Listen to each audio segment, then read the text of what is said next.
everybody, and welcome to your Wednesday night motorsport from the platforms of the RSRA Super 2 E-Series, brought to you by the SimShed Broadcasting. And what a round we have lined up for you tonight, ladies and gentlemen. A bit of reverse grid racing for the first time this season, Season 3. That's right, 11-week season to come, Round 2. And we're coming to you from the very beautiful Suzuka circuit in Japan, in the GP layout as well. And what a track it is. It's got a lot of undulation, a lot of turns, a lot of big braking zones, and some very, very high-speed sections of the track. Matt Davis, Dean Reddit, coming to you live, ladies and gentlemen. Thank you very much for joining us wherever you're watching from in Australia and around the world on YouTube, Facebook, and Discord, all the platforms of SimShed Broadcasting.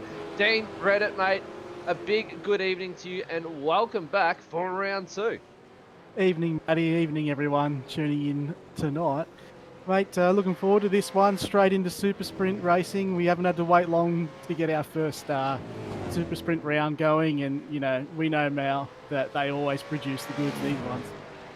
The reverse grid racing, the Super Sprints, they're always producing the goods. And tonight there might be a little bit of a twist as well, Dean. iRacing playing a bit of funny buggers with us again. Set the servers up for a race 1 and race 2. Obviously, race 2, ladies and gentlemen, you know the format of that. That is reverse grid racing.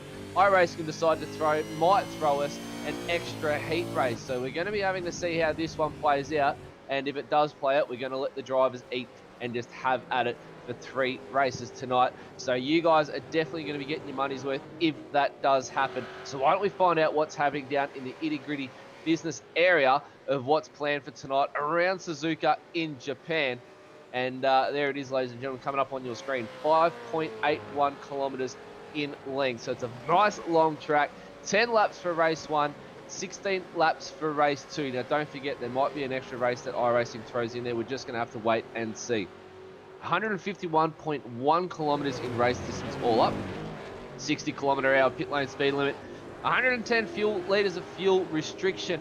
And obviously the boys should know by now with these open setups that they've got they can put as much fuel in as they need to make it around for the laps that they need. And not forgetting that they have to complete that cooldown lap as well. 0 compulsory pit stops tonight. If you do make a pit stop, well, you're going to be out of the race. 4.6 litres of fuel burn, unlimited tyres. But again, like I said, if you make a pit stop for those tyres, you're going to be dropping a long way back. If we do get a safety car, look out for the cheeky one diving into the pits to try and get a fresh set of rubber to make up some time. Race date is 6th of October 2021. Starting at 9 a.m. in the morning or 11 a.m. our time, and then race 2 will be starting at 1400, which is 2 p.m. in the afternoon, 4 o'clock our time. So not too far apart for race times there in the down underland. 20 degrees air temp, 27 degrees out on track with an easterly wind direction of 5 kilometers an hour. And Dean, with the shake-up tonight, three races, we could be seeing a little bit more than we bargained for. Yeah, it makes it very interesting if it's going to go 3 races because that'll have a big effect on the points. So you want to make sure you get nice, consistent finishes in every race. Look, we're not 100% sure that that's going to happen, and it's not. It's definitely happened in the recent weeks where we've gone and not been able to set the servers up the way they were. It's on screen; they've appeared different, but then they've still gone ahead as per planned anyway. So let's hope that's the case, and we do get the 2 races as our normal Super Sprint format. But I tell you what, 3 short races would be very exciting. 3 races would be very exciting. Keep your fingers crossed, ladies and gentlemen. We like to keep it short and sweet here on a Wednesday night, and keep your fingers crossed for a 2-race feature. But keep the fingers crossed if you do want the 3-race feature, because you might be getting it tonight. Anyway, Dean, onto the championship points, as we said, because they're the almighty important things that happen for Season 3 and what we're going to be building up to for the big finale at the end of the season in December. We'll get those up on screen if we do have them available, ladies and gentlemen, and see who's currently going to be the championship contender after round 1 of the where were we last week? Catalonia last week. Catalonia, that's right. And look at that, ladies and gentlemen. John Gillies rounding out the top there with 151 points. Kai Turner and Hot Pursuit not too far behind. Troy Allen, Timmy Mulford, Adam Moore, Tony Gaffer, Peter Kelly, Stephen Lawrence, Matt Whitaker, Alan Dawson rounding out your top 10 there, ladies and gentlemen. And a few names there that had a really good season in Season 2. Looking at that up in Season 3. Stephen Banks, Anthony Visma, Stead Miller, Braden O'Loughlin, or Lachlan, I should say. Daniel Schultz, Rod Hollis, John Nikolaev, Jason Schooler, Jonathan Bain, Robert Brewer, rounding out your top 20 there. Dave Leslie, Tommy Foster, Scott Stevens, Stephen Martin, Andrew Johnson, Daniel Leet, Brian Cooper, Corey Brand, Stuart Crawford, and Craig Casper, rounding out your top 30 there, ladies and gentlemen. And I believe there's a couple more to go. Yes, there is. Will Yesberg, Craig Gurry, Gary Crittman, Jeffrey Eddy, Mark Turner, and Mitch Campbell. And those guys down the bottom there did not make a full race last week, or were just MIA in action due to some real life action. As one of the Century Motorsports boys gets nice and high on the curbs around there, Dean. And I haven't been around Suzuka for quite some time. You were around there last night, Dean. What are the drivers in for tonight? They're probably in for one of the hardest tracks we've got on the calendar, maybe even this year, Matty. It's real tough. Real high speed, flowing track, high tyre degradation. This first sector here, where you're seeing the cars on screen now, lap 1, it's going to be tightrope stuff. So it's going to be tense, that's for sure, for every single lap. So there's really no break. A really tough circuit to pass on as well, Matty, so it'll favour the brave. Well, why don't we find out what it's like to go around Suzuka on board a V8 supercar. And I believe JP was able to get out on track during the week and set up a hot lap for you, ladies and gentlemen. So why don't we get that up on screen if it is available, and let our director take you for a flying lap around the Suzuka circuit in the Grand Prix layout.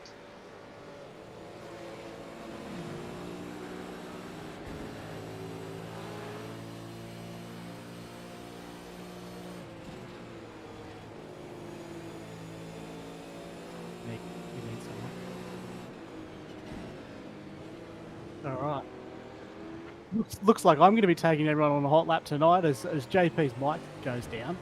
He's setting up your lap here coming out of the last turn. Crucial to get away without any wheel spin as you head down the long front straight, and you're now building up speed all the way up at the top of 6th gear as you line up for turn 1.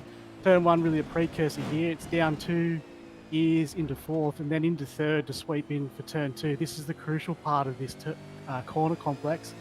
Easing on the throttle out of turn 2, 4th gear through turn 3, and then again keeping the flow up here, trying to keep it smooth, avoid any wheel spin or any understeer through turns 4 and 5. It is essentially the mirror image of each other, just keeping this car in 3rd gear. Uphill now, grabbing short shifting into 4th and trying to get traction up the hill. Another crucial part of the circuit here as the tyre drops off, rear wheel spins really high. Setting yourself up for 2 Degners now. It's crucial to hit that apex on the first one and then to get the car stopped for the second Degner. And now we have the run down here under the bridge, under the overpass. It is a figure 8 track, so now we're going down into the hairpin, getting that car lined up nice and straight under brakes, down into 2nd, maybe even into 1st, and short shifting on exit. Now we get a bit of a brief break here as the car really struggles for traction all the way up over the hump here. And again, we're sort of slightly off throttle as we come up over the crest and brake here now for the last 2 corners before the back straight. A real long wait here off throttle as you're just trying to keep the car from understeering wide. And now it's flat stick down the back straight as we come to possibly one of the most famous corners on the track in 130R. And you're trying to keep it as wide as possible and just a quick dab of the brakes down into 5th, hold on, and get on the accelerator as soon as possible on exit. And now you're lining it up for the final chicane. Down into 2nd, touch the curb there, don't lift up too high. Touch the 2nd curb, and now it's about easing that throttle on as we now complete the lap around Suzuka International Grand Prix circuit. There we have it, ladies and gentlemen. Dean Reddit taking you for a lap this time around aboard the Goodyear Auto Care Warana ZB Commodore. And JP obviously was driving that lap, ladies and gentlemen. Dean was just our little voiceover there. JP, as we said, JP's mic wasn't working. JP, though, getting a lot of airtime, Dean, out of that first bump on the chicane, and I'm surprised it was able to get turned in. Yeah, there's a couple of little chicanes like that where the car Oh, gets really unbalanced and get hitched up high on some of those curbs. So you still got to touch them. You just can't take all the curb. Yeah, it's a little bit like Imola, isn't it? Coming up to that tight chicane at the top end of the circuit there. Too much curb and you find yourself on two wheels almost rolling the car. Too little curb and you find yourself not being able to make the apex of the second corner there. So very, very touch and go through there. But qualifying is really starting to heat up though now, ladies and gentlemen. Kai Turner though, blitzing the field right now, 2 minutes 0.80. That's right, 2 minutes flat, 2 minutes 0.80, should I say, almost 2 minutes flat. And then back to Adam Moore and Stephen Banks, who are tied for second with a 2 minute 1.27, and that's coming down to the thousandth of a second between those guys. And then John Gillies, Troy Allen, rounding out your top five there, ladies and gentlemen. You can see that on your timing tower on screen right now as one of the middle finger racing boys gets nice out of sideways. Troy Allen, that was. Right out sideways, as Mark Schaefer likes to say, into the hairpin. He comes there for qualifying as they start to round out. There's double, all zeros on board there, and it's going to be going into the driver's briefing now. So, no driver's briefing, straight to the grid tonight, ladies and gentlemen. So the drivers don't really have much of a brief tonight, so it's going to be straight into the action at Suzuka Circuit. And we'll get that starting grid up once we get the first car on the grid, and here it is. Kai Turner, Adam Moore locking out your front row there, ladies and gentlemen. Then Stephen Banks, John Gillies out of row 2. Row 3, we'll see Troy Allen, Alan Dawson line up next to each other. Tony Gaffer and Stead Miller out of row 4. Stuart Crawford, Mitch Campbell, row 5. Row 6, we'll see Brian Cooper and Rod Hollis. Out of row 7, we'll see Timmy Mulford and Matt Whitaker. Row 8, we'll see Scott Steffens and Stephen Lawrence. Row 9, we'll see Daniel Leet, Robert Brewer. Row 10, we'll see Stephen Martin and Jason Schooler line up next to each other. Peter Kelly and Braden O'Loughlin out of row 11. Out of row 12, we'll see Jonathan Bain and Corey Brand line up next to each other. Row 13, we'll see David Leslie, Will Yesberg, Andrew Johnson, and Tommy Foster will line up next to each other out of row 14. And then Craig Casper will round out the back of our field on the 15th row. And then obviously we've got Craig Schultz in the safety car tonight, ladies and gentlemen. The new Porsche safety car for the series, and boy, does that look superb. And hopefully we don't have to see that out on track tonight. Couple cars still missing off the grid, and for a change, they decided to take their time gridding up so we can get through the grid. And for the first time this season, or should I say in quite a few weeks, we're able to rattle off the starting grid for you, ladies and gentlemen, before the racing got underway. So that's a nice little proud moment for us, I should say. But a couple more drivers still yet to grid up. 20 seconds to go on the countdown clock. 10 seconds to go now, so not long till race start, ladies and gentlemen. There might be a couple guys starting from pit lane. By the looks of it, there's still one waiting in the pits there. Yes, there is. It's not gridding up just yet, so one pit lane start so far. We've got the red lights up on screen right now. They're going to start going. There's 1, 2, 3, 4, 5, and we are underway. Round 2 of the RSRA Super 2 E-Series. That's Suzuka. What an absolute blistering start there by Kai Turner off the front row. Stephen Banks manages to jump Adam Moore into turn 1 as they come. Kai Turner leads him into 2 for the first time.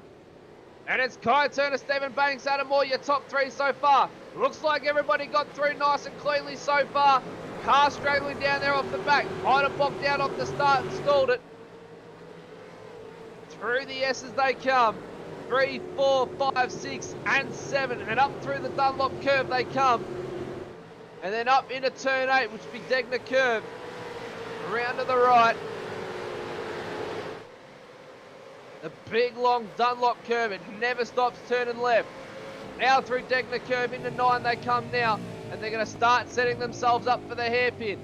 On board now with one of the tanked SRT boys. Brian Cooper, that is. He's sitting there down in 8th, watching all the action unfold in front of him so far. Playing it nice and cool. Cold tyres amongst the drivers. They've got plenty of time to warm it up on lap 1, that's for sure. Biggest mover so far, Corey Brand up 8 positions. What an absolute blistering start by him, but Mitch Campbell down 19. That would be maybe a pit lane start for him. Oh, Brian Cooper's going to have a look at the moment up on the inside of Stuart Crawford. Oh, there's another car that's run wide. Another car run wide in the spoon curve. And that was Robert Brewer. Robert Brewer's run wide. That puts him just in front. Oh, no, I believe that's Robert Brewer's currently in 27th at the moment. I believe that might have been Tony Gaffer. Yeah, Tony Gaffer. It was Tony Gaffer. At the moment, Kai Turner, Stephen Banks, Adam Moore, John Gillis, Troy Owen rounding out your top 5.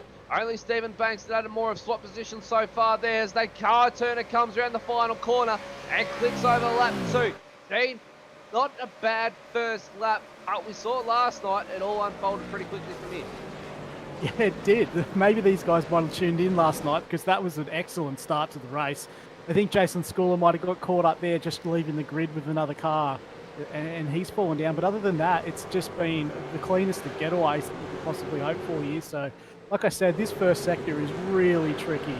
A lot of cars tripped over one another last night and these guys have just kept it really smooth and really clean through here. So, look, you know, they've got their eyes on doing well in 2 or maybe 3 races tonight, so they're not taking too many risks early, but really good, nice start to the car. It's nice. Here we go, car 666, car contact with the 019, and that's David Leslie with Jonathan Bain. So, Leslie will be seeing a trip to pit lane tonight.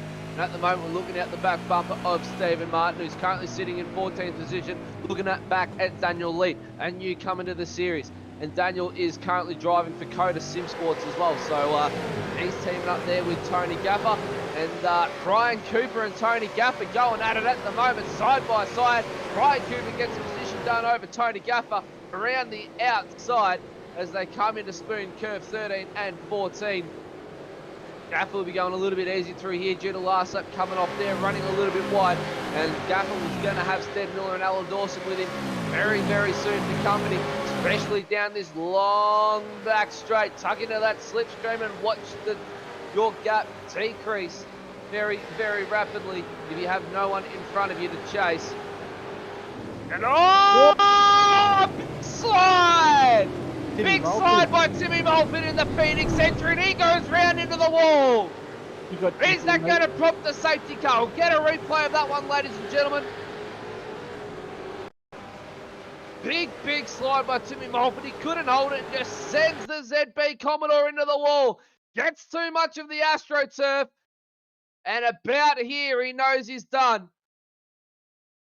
Good evasive action, though, from the car behind, and into the wall, Timmy Mulford goes. He comes back out on track here, and I think he might tag potentially, is it Daniel Lead as well? Oh, he does too. Has a bit of a tag from Daniel Lee. Cars going off everywhere at the moment to avoid Timmy Mulford, and they did exceptionally well, Dean, to avoid all that.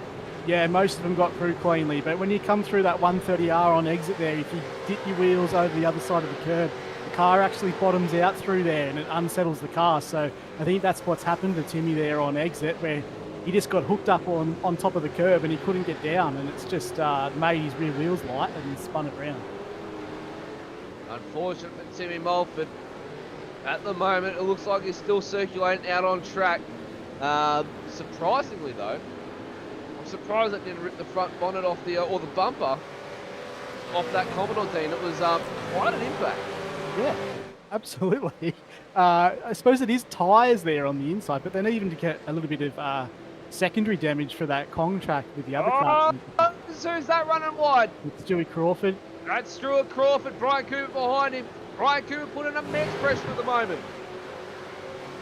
Yeah, Brian's come back down from the Super Series. You know, he's always a really good guy to go toe-to-toe with on track. Super clean.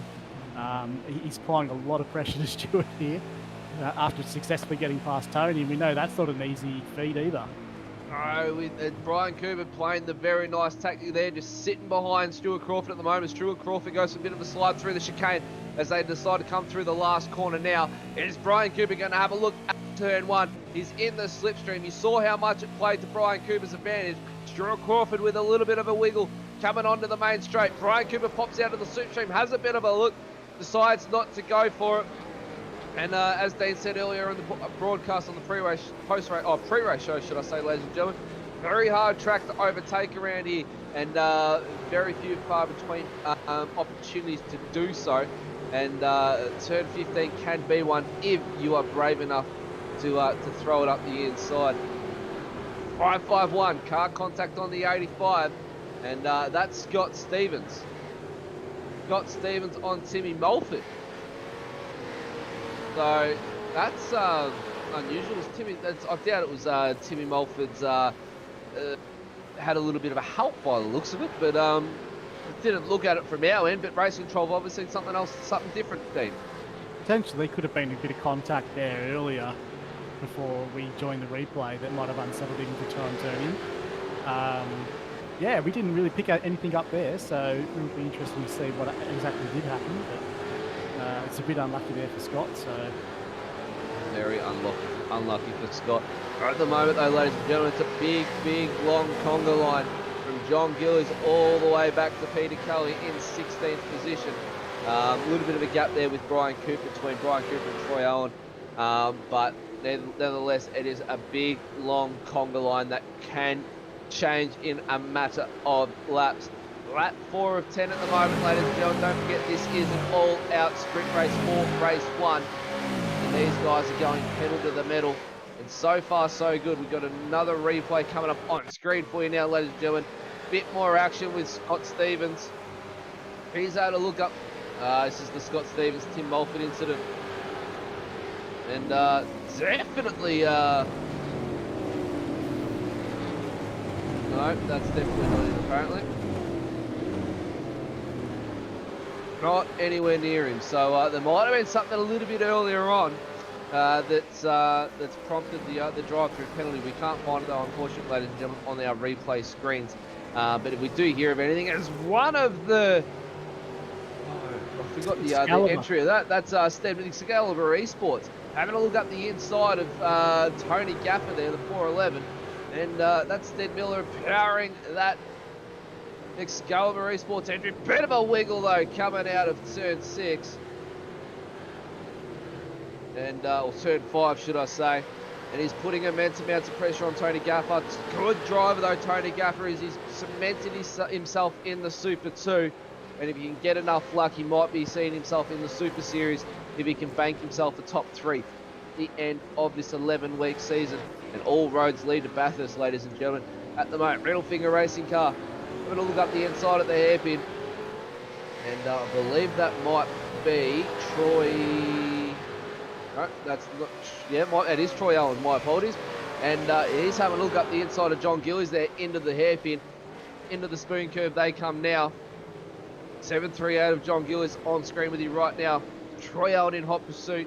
And if John is close enough, he's going to be able to get the slipstream of Adam Moore. John was able to steal the podium away last week on the last lap. And what a flying lap that was last week at Catalunya, ladies and gentlemen. The one lap dash to the finish.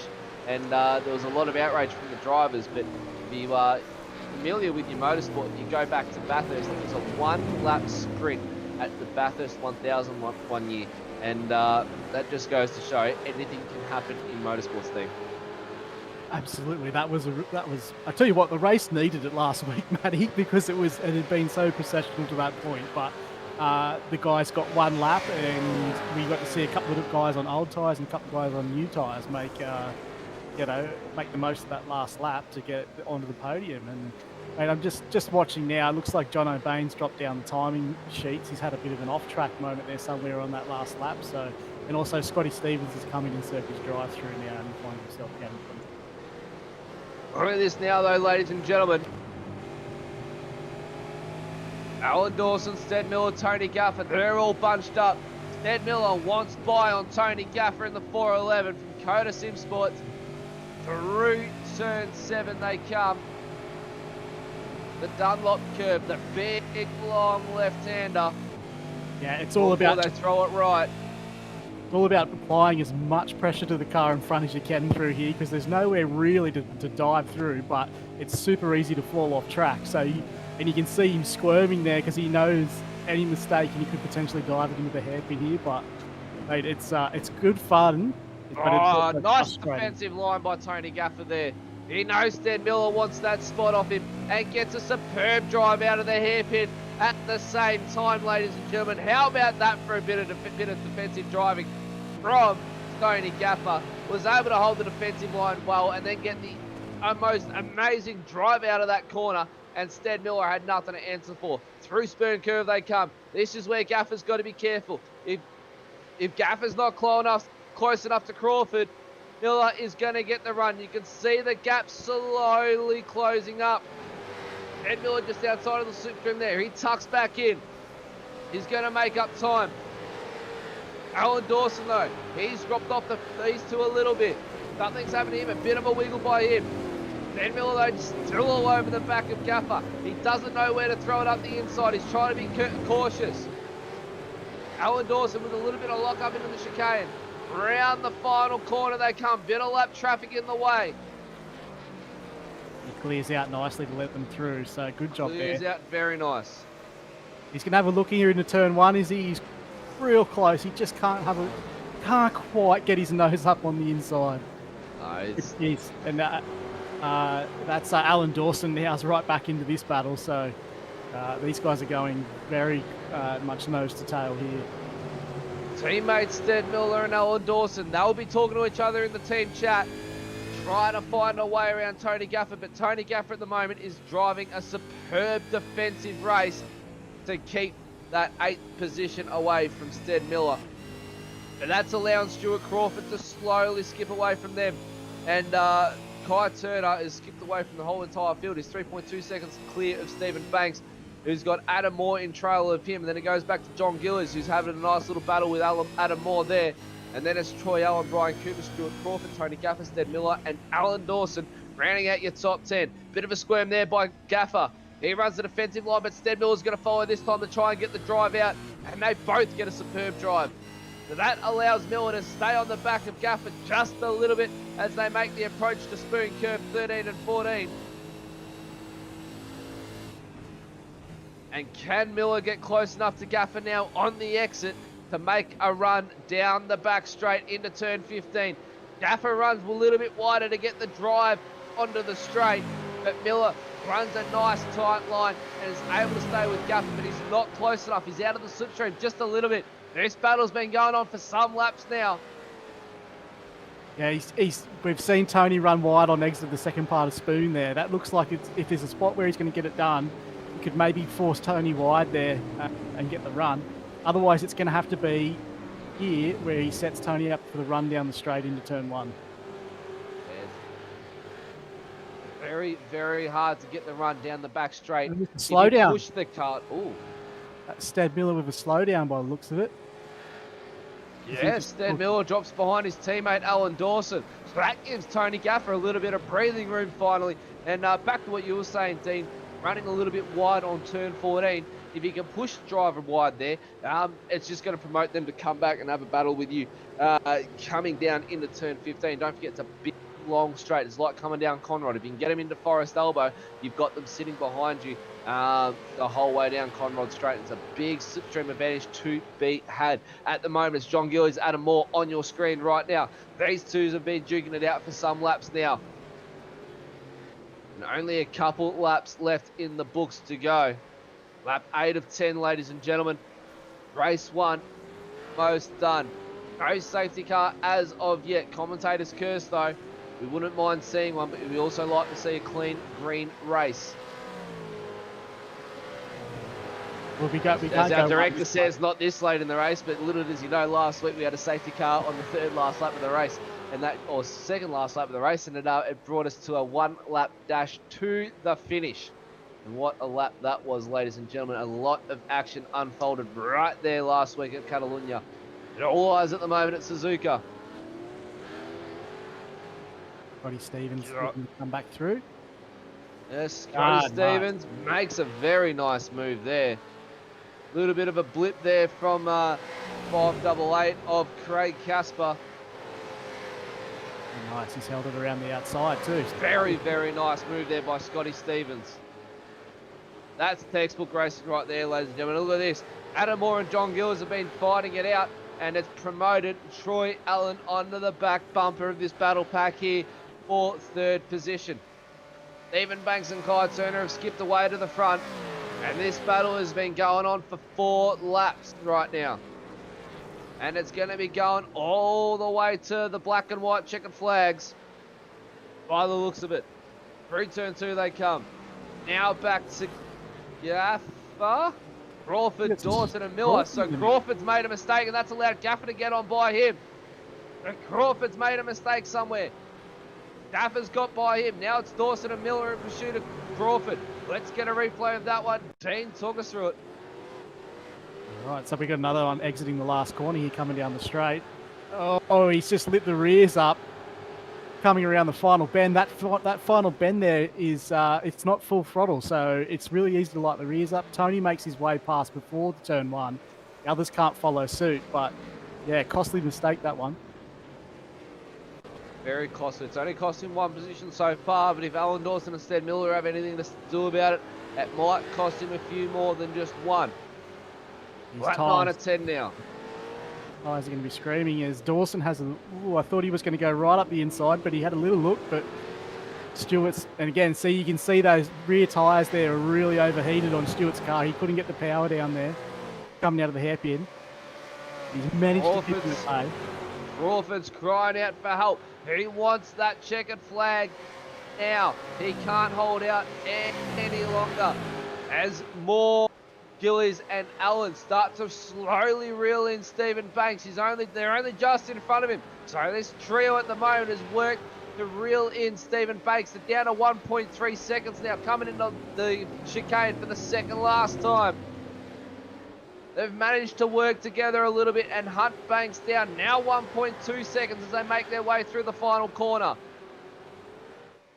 Can they fight him out to the end and catch right up to the back of Stephen Banks? Kai Turner, though, has led from green to checkered. He's led the whole race. And he's driven absolutely flawlessly in race 1. But that means he's going to be starting at the back for our reverse grid racing, depending on how Heat 2 goes. Or should I say, if we get a Heat 2. Still yet to see what iRacing has thrown at us. Crawford at the moment, though, he's got Dawson, the hot pursuit, all over the back of him. Then Dawson's teammate Miller, who copped a slowdown, tucked in behind there. Gaffer is able to skip away a little bit. Gaffer's looked after his tyres the whole entire race, and it's just gone to show how crucial it is over Crawford at the moment. He's able to give himself some breathing room under the heavy breathers of Dawson and Miller. That was an MFR car off track there too. Troy Allen Off track. Troy Allen has gone off track in the battle with Moore and Gillers. He's dropped down to 15th. And I think that's him done for the race. He's back on track now. So he's dropped down to 15th, 10 positions down from where he started. But Kai Turner has been guns blazing all race, and it's been a lonely night in the office for him tonight. Down the back straight he comes for the final time in race 1. He might yet still have to do it quite a few more times. And look at this, John Gill is all over the back of Adam Moore now. He has a little look into 15, he's not committed enough. Kai Turner comes into the chicane for the final time. We'll keep you updated on what's going on between Moore and Gillies. They might be able to catch up at some point. That's promoted Stephen Banks out to a further lead now, but Kai Turner sees himself coming across the finish line. Stephen Banks will take third position and Stephen Banks in second. Adam Moore will take third. The final step on the podium with a John Gillis in hot pursuit. But Kai Turner from the Middle Finger Racing crew steals the show tonight, goes from lights out to checkered. And what a drive by that man. Had a superb race last week, was able to pop himself into second position after a late race start,